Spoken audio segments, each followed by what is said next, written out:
Salut à tous, bienvenue sur Motorcycle, la seule chaîne de moto qu'on n'a pas besoin de graisser. Aujourd'hui, vidéo un petit peu spéciale puisqu'on va donner un certain nombre de conseils de conduite et autres à destination des débutants ou des moins débutants, ça c'est vous qui voyez. Allez, c'est parti.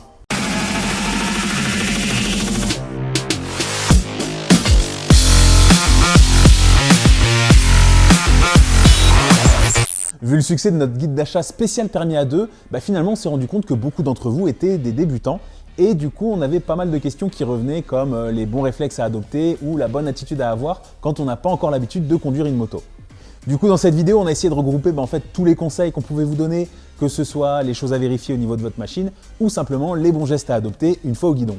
Alors que ce soit clair, on n'a absolument pas la prétention de se prendre pour des instructeurs de pilotage. Simplement avec quasiment 20 ans de pratique du deux roues, que ce soit pour moi ou pour Chris, et un paquet de pièges évités. Ou pas. Hein. Ouais, bon on gagne pas à tous les coups. Bon quoi qu'il en soit, on commence à avoir justement une expérience pas trop dégueu et un tas d'astuces à partager. En plus, tu le sais, rouler en région parisienne, c'est comme pour l'âge des chiens, tu multiplies par 7. Tu sais, un an de périph', c'est 7 ans en province.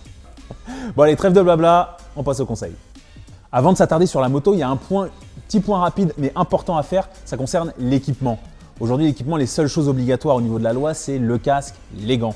Mais on sait tous qu'à moto, on peut vite se faire très mal. Chier, putain, j'ai niqué mon survêt, c'est mes chaussures aussi, putain, non! Donc il vaut mieux pas se contenter de ça. Du coup, pour faire simple, le casque de moins de 5 ans parce que ça vieillit et qu'au bout d'un moment, il faut le changer, sinon ça marche pas pareil. À la bonne taille, si c'est trop grand, c'est dangereux, si c'est trop petit, c'est douloureux. Et si possible, intégral, encore que ça vous regarde si vous voulez passer le restant de vos jours éventuellement à manger avec une paille. Ouais, c'est pas faux. Pour les gants, une paire homologuée, il n'y a que ça pour garantir un niveau de protection suffisant. Les coques sur le dessus, c'est pas obligatoire, mais c'est fortement conseillé. Pas obligatoire non plus, mais vraiment indispensable, le blouson fait pour le deux roues. Tout simplement parce qu'il est conçu dans des matériaux anti-abrasifs en cas de glissade et qu'il embarque des protections en cas de chute. À ce sujet, les meilleures, c'est celles en D3O, truc orange là. C'est un matériau qui est très mou, mais qui peut absorber une quantité d'énergie énorme. C'est magique ce truc. À ça, vous pouvez carrément ajouter une protection dorsale, c'est mieux, ou le top du top, le gilet airbag, à câble, autonome, ça c'est vous qui voyez, je vous laisse vous renseigner. Pour le bas, le minimum c'est le jean, parce que c'est du coton, ce qui fait que ça ne va pas brûler sur la peau comme les tissus synthétiques. Le mieux, c'est le jean de moto, pareil, tissu anti-abrasif et protection intégrée. Et puis on termine avec les chaussures, ça va vous protéger le pied et la cheville, même des fois avec un look de basket, simplement avec les matériaux qui protègent en cas de glissade et en cas de choc. Bon, l'idéal évidemment, c'est carrément les bottes, à condition de ne pas mettre le jean dedans, ça c'est non, surtout vous oubliez. C'est une question de sécurité? Ah non, c'est juste une faute de goût impardonnable, comme les sacoches de cuisse, ça aussi, ça va plutôt mourir qu'une sacoche de cuisse. On passe à la moto maintenant. Alors la base de la base, ça vaut pour tout le monde, c'est d'avoir une moto bien entretenue. Ça veut dire des freins en bon état, des pneus de qualité, un moteur qui pisse pas l'huile, une chaîne bien tendue qui risque pas de casser et se transformer en tronçonneuse, etc. Avoir une moto 7, ça va vous éviter des tonnes de mauvaises surprises, en plus de potentiellement vous aider dans une situation délicate, au lieu d'aggraver le problème. S'il faut réaliser un freinage d'urgence sans frein ou faire un évitement avec des pneus qui glissent, je vous fais pas un dessin, vous avez compris. Donc pensez à faire vos révisions en temps et en heure et à contrôler tout le reste. Que ce soit le niveau d'huile ou encore une fois la pression de vos pneus, ça c'est vraiment un truc fondamental à moto. Des pneus sous-gonflés, votre moto elle paraît beaucoup plus lourde, beaucoup moins précise. Des pneus surgonflés, vous allez risquer de manquer d'adhérence et de glisser. Une pression de pneus normalement c'est tous les 15 jours. Bon en vrai si vous le faites tous les mois c'est déjà largement suffisant. Et puis si vous ne savez pas faire ou si vous ne savez pas quelle pression il faut mettre dans vos pneus, ça vous avez des tonnes de tutos et d'infos disponibles sur internet. Toujours au niveau de la moto, une notion à laquelle on ne pense pas toujours ou qui n'est pas toujours claire pour les débutants, c'est le rodage. Et ça correspond en gros à la période nécessaire aux différentes pièces pour qu'elles soient totalement opérationnelles. Le rodage, c'est un terme qu'on entend surtout pour les véhicules neufs. C'est normal, tout est neuf, tout a besoin de se mettre en place, en particulier au niveau du moteur. Donc en général, on demande d'y aller mollo les 1000 premiers kilomètres, on va accélérer vraiment progressivement, on va pas dépasser un certain régime moteur, etc. Tout ça pour que vraiment les pièces, que ce soit dans le moteur, dans la transmission, voilà, tous les jeux de fonctionnement finissent par se faire comme il faut proprement.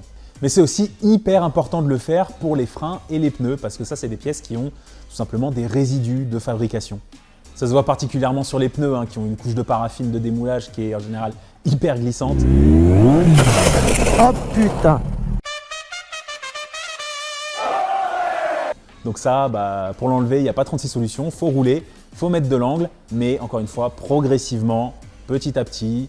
Voilà, vous vous arrêtez à chaque arrêt, vous regardez ce que vous avez grignoté un petit peu plus à chaque fois. Et normalement, au bout d'une cinquantaine de kilomètres, vous êtes bon. Bon, 50 km de route avec des virages. Hein. Si vous faites 50 km de ligne droite sur autoroute, vos pneus ils seront pas rodés évidemment. Pareil pour les freins, des disques neufs, des plaquettes neuves, généralement ça freine pas, donc pareil. On rallonge ses distances de freinage, on y va par à-coup. Si on reste appuyé, c'est un coup à glacer les plaquettes. Et puis ça va le faire. Après, vous allez pouvoir taper dedans. Donc voilà, pensez à bien faire votre rodage et surtout le faire à chaque fois que vous changez vos consommables. Chapitre de la moto, on termine par le temps de chauffe qui est en fait ni plus ni moins qu'un mini rodage qu'on va faire à chaque fois qu'on prend sa moto. Le but est d'emmener en fait tous les éléments de la moto à leur température de fonctionnement idéale, mais tout ça de manière… Progressive. Voilà. Donc ça veut dire que sur les 5-10 premiers kilomètres, les 5-10 premières minutes, on y va doucement, on laisse couler, on laisse bien le moteur monter en température, l'eau, l'huile, tout ça. On va faire chauffer les pneus et les freins en les utilisant évidemment, mais toujours sans les brusquer. Et une fois que tout est bon, tout est chaud, là on peut taper dans notre moto, mais pas avant, parce que sinon, soit on abîme la mécanique, soit on risque de s'en coller une bêtement. Maintenant qu'on a donné tous les conseils sur la moto, tac, ça c'est fait, on va passer au pilote. Et l'élément fondamental, le plus important, c'est le regard. Ça peut peut-être paraître évident ou même stupide de le répéter, mais la moto suit littéralement le regard du pilote. Et l'erreur la plus fréquente à ce niveau-là, du coup, c'est de fixer à tout prix ce qu'on veut éviter. Spoiler, on finit dedans à tous les coups. Que ce soit quelqu'un qui chute devant vous, une voiture qui déboule de nulle part ou un virage qui se referme un peu vite, il faut absolument se forcer à ne pas se focaliser sur ces éléments-là. Au contraire, il faut poser son regard sur une trajectoire qui va vous permettre d'éviter l'obstacle ou bien l'intérieur du virage, ce qui va vous permettre de mieux tourner. Même chose, on évite de regarder ce qui se passe juste devant son compteur. On porte le regard loin. Ça, c'est ce qui va aussi vous permettre de beaucoup mieux anticiper. L'anticipation, on y revient après. Ensuite, il va s'agir par exemple d'adapter sa conduite aux éléments. Je ne vous cache pas que la pluie, ça mouille. Et ça rend tout plus glissant. Que ce soit les bandes blanches, les plaques d'égout et même le bitume. D'ailleurs, quand il a fait beau pendant longtemps et que les premières gouttes tombent, il y a tous les hydrocarbures qui remontent. Ça fait une bonne pellicule bien grasse. Quand il fait froid aussi, c'est plus glissant. Vos pneus, ils chauffent moins vite et moins bien. Puis alors, s'il y a de la neige et du verglas, là, c'est même pas la peine. Mais à l'inverse, quand il fait chaud, faut aussi faire gaffe. Parce que là, c'est le bitume qui surchauffe ou c'est vos pneus qui surchauffent. Et pareil, ça glisse. Et puis pour finir, il reste la nuit. Bon, ça, je vous fais pas l'affront de vous expliquer pourquoi on y voit moins bien la nuit. Aziz, lumière!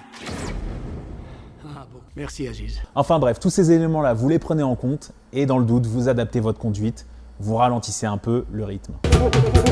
Et ça, c'est une nouvelle notion très importante, le rythme. Ce qui est important, c'est que vous trouviez le vôtre, celui qui vous met le plus à l'aise. Bon, tout en évitant d'être dangereux pour les autres, à 10 à l'heure sur la nationale, c'est pas terrible. À 300 non plus. Ça dépend. Il bluffe. Pas sûr. Si, il bluffe là, ça se voit tout de suite. Mais en tout cas, pour trouver votre rythme, ce qui va être important, c'est de définir vos limites, mais aussi celles de votre moto. Et pour ça, il n'y a pas 36 solutions, il faut rouler évidemment. Et de temps en temps, dans des endroits sécurisés, vous allez essayer de pousser un petit peu plus que votre rythme habituel. Parce que si vous ne savez pas à quel point votre moto peut accélérer ou freiner fort, vous ne serez peut-être pas forcément capable de gérer un imprévu. On ne vous demande pas d'aller chercher à frotter le coude évidemment, mais à partir du moment où vous savez à peu près quelle vitesse de passage en virage vous êtes capable d'avoir, quelle distance de freinage il vous faut pour vous arrêter ou quelle quantité de gaz vous êtes capable de remettre, déjà vous allez pouvoir vraiment adapter votre rythme à votre environnement. Ah, et tant que j'y pense, faites gaffe quand vous roulez en groupe, quand vous n'avez pas l'habitude, parce qu'on a très vite fait de se faire emmener par les autres qui des fois ont un rythme vraiment supérieur et ça, rouler au-dessus de ses pompes, c'est le meilleur moyen de faire une erreur. Parole de mec qui a failli manger une barre rocheuse parce qu'un Bandit 600, ça freine pas du tout pareil que le GSX-R juste devant. C'est pas faux. Donc maintenant, on passe au chapitre sur l'environnement. Et c'est quoi le rapport avec l'écologie? Aucun. Non, là on parle juste d'être conscient de là où on se trouve. Encore une fois, j'enfonce peut-être des portes ouvertes, mais entre un circuit avec un bitume bien abrasif, aucun élément pour vous perturber, et une route de campagne où chaque virage peut cacher au mieux un tas de gravier, au pire un tracteur qui déboule, vous êtes d'accord qu'on ne conduit pas du tout pareil selon notre environnement. Donc c'est essentiel de le prendre en compte, ainsi que tous les pièges qui peuvent s'y cacher. Et puis ça nous amène au dernier conseil que je vais pouvoir vous donner, un de ceux qui m'a le plus marqué, ne jamais faire confiance aux autres. Ce conseil-là, je l'ai reçu le jour où j'ai décroché mon permis moto et je ne sais pas pourquoi ça m'a vraiment marqué.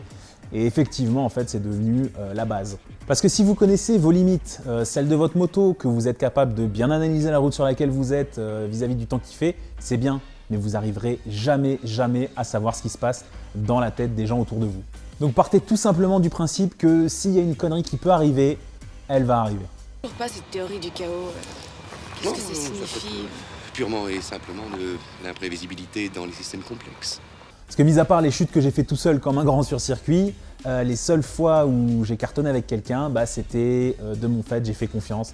C'est un cycliste qui m'a coupé une priorité, c'est une voiture qui m'a coupé la gueule pour rentrer chez elle. Christophe. Une voiture qui s'est rabattue sur moi. Mais à l'inverse, je compte plus les fois où j'ai évité le pire tout simplement parce que j'ai senti venir la connerie. Donc partez du principe que personne vous voit, personne vous entend et anticipez sur ce qui peut arriver de pire. Donc pour résumer, on s'équipe bien, on entretient bien sa moto, on prend le temps de la laisser chauffer et on pense à roder les pièces neuves.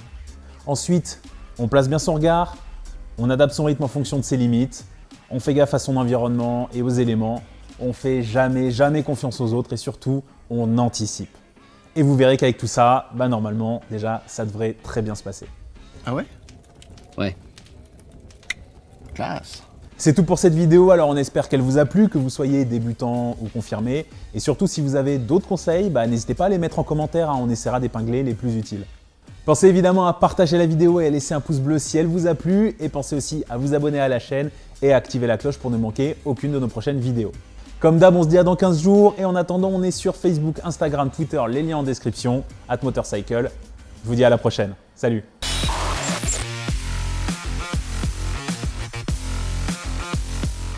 Donc pour résumer, on s'équipe bien. Attends, qu'est-ce que j'ai écrit moi? C'est bon. Qu'est-ce que je dis? Ouais, plus le son, il n'y a que l'image.